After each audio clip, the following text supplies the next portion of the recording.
বিজেপির শনির দশা শুরু হয়ে গেছে। বিস্ফোরক মন্তব্য ত্রিপুরার বিরোধী দলনেতা জিতেন্দ্র চৌধুরীর।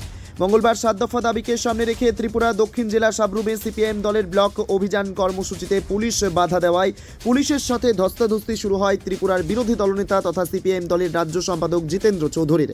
এরপর বক্তব্য রাখতে গিয়ে ক্ষুব্ধ হয়ে বিরোধী দলনেতা তথা সিপিআইএম দলের রাজ্য সম্পাদক জিতেন্দ্র চৌধুরী বিস্ফোরক মন্তব্য করে বললেন, বিজেপির শনির দশা শুরু হয়ে গেছে, তাই মঙ্গলবার শনি পুজো দিচ্ছে। সিপিআইএম দলকে ভয় পাচ্ছে বিজেপি, তাই পুলিশ দিয়ে সিপিআইএম দলকে বাধা দেওয়া হচ্ছে। প্রশাসনের বৈধ অনুমতি নিয়েও সিপিআইএম দলের কর্মসূচিতে বাধা দেওয়া হয়েছে। সিপিআইএম দলকে পুলিশ প্রশাসন যতই বাধা দেবে ততই পাল্টা প্রতিরোধ গড়ে তোলা হবে বলে কড়া হুঁশিয়ারি দিলেন বিরোধী দলনেতা জিতেন্দ্র চৌধুরী। ত্রিপুরা থেকে সুকান্ত দাসের সাথে বিক্রম কর্মকারের report, crime press Bengal news. জনগণের দাবি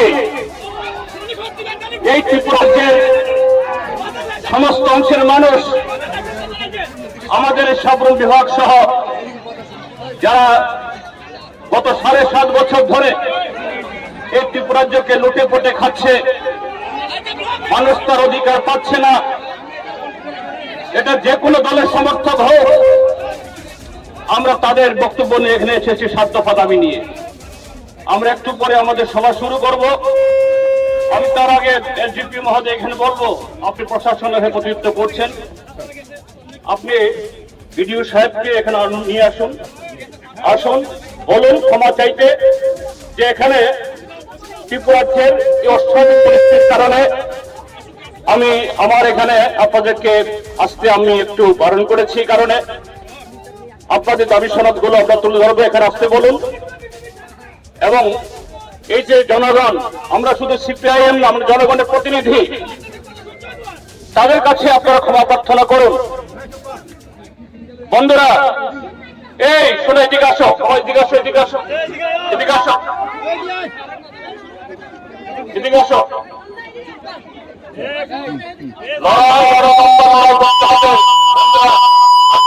লড়াই শেষ না, আজকে লড়াই শেষ না, আরো বড় লড়াই করতে হবে। মাথায় রাখুন, এ লড়াই কোন উচ্ছৃঙ্খলতা দিয়ে যারা আজকে শাসক দল দেখাচ্ছে, আমরা তাদের মতো উচ্ছৃঙ্খল দল নই। আজ এখানে আসুন, বসুন, আমরা এখানে সভা করব। বিডিও সাহেব এখানে এসে আমাদের এই মেমোরেন্ডাম নিয়ে যাবেন, তারপর আমরা এখান থেকে যাব। ভারতীয় জনতা পার্টি এবং ত্রিপুরা মথা আইপিএফটির জোট সরকার, তারা এই জনগণের দাবিগুলো শুনে তারা প্রকম্পিত, তাদের হাতে ঘুম নেই। কিন্তু মানুষকে আটকাবে কি করে?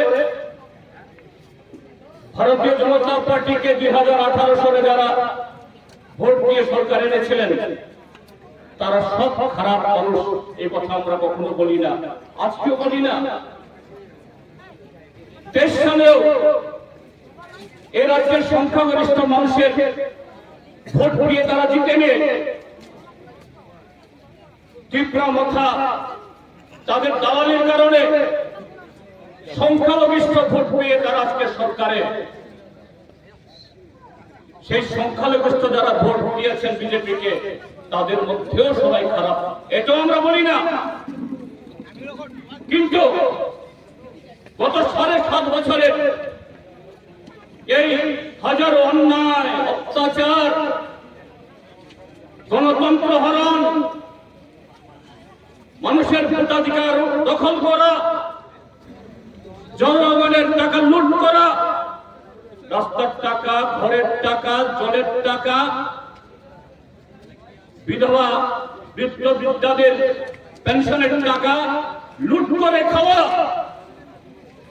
এই সমস্ত অল্প কিছু বিজেপির ছাত্রদের, এদেরকে রক্ষা করার জন্য কোন ভালো মানুষ আসেনি, আসবেও না, আগামী দিন আসবে না।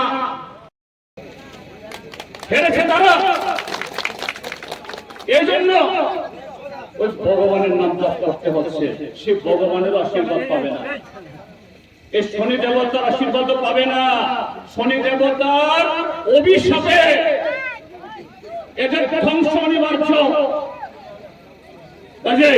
আমরা হারিনি, তারা হেরেছে, মানিক শাহ হেরেছে, বিজেপি হেরেছে, গণতন্ত্র জিতেছে। আমরা আগামী দিন আমাদের লড়াইকে আমরা আরো ঘরে ঘরে পৌঁছাবো।